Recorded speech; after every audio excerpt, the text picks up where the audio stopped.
What you are about to see is the stuff that vacuums which follow revolutions are made of. While most conspiracy theories are disregarded or ignored, as years pass, secrets can surface.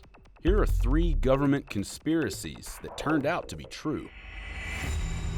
Operation Northwoods. In 1962, American military leaders planned terrorist attacks against the United States to drum up support for a war against Cuba. The plan included funerals for mock victims, and even blowing up a U.S. ship in Guantanamo Bay and blaming Cuba. The plan was presented to the Kennedy administration. And days later, President Kennedy told Chairman of the Joint Chiefs of Staff General Lyman L. Lemnitzer he would never consider it. The Gulf of Tonkin incident. One of the key factors that sparked escalation of U.S. involvement in the Vietnam War was an attack between the U.S. and North Vietnamese ships. The USS Maddox evaded a torpedo attack by the Vietnamese in the Gulf of Tonkin. Reports claim the USS Maddox engaged with the ships on August 2nd and again on August 4th. The events prompted Congress to allow President Lyndon Johnson to intervene in the Southeast. But speculation began almost immediately after the reported incident. The government even admitted later that the August 4th incident may have involved false radar images. 41 years later, declassified documents revealed that the incident on August 4th never actually happened.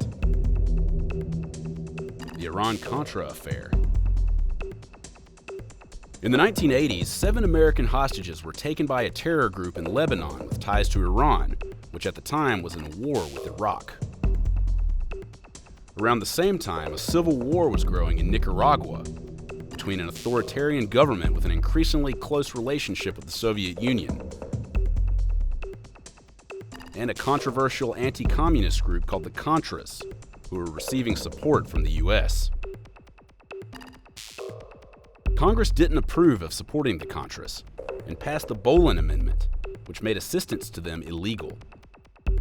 But National Security member Lieutenant Colonel Oliver North thought of a plan for both situations. He organized selling arms to Iran with help from Israel, breaking an established embargo in exchange for help freeing the hostages. And they used funds from the sale to secretly support the Contras. But the situation derailed. News of the covert exchanges leaked. Let me put this in capital letters. I did not know about the diversion of funds.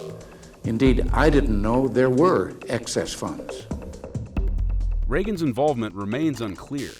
An independent counsel charged 14 people involved. North was convicted on 3 counts. A few years later, his convictions were reversed. Only 5 of the 7 hostages were released.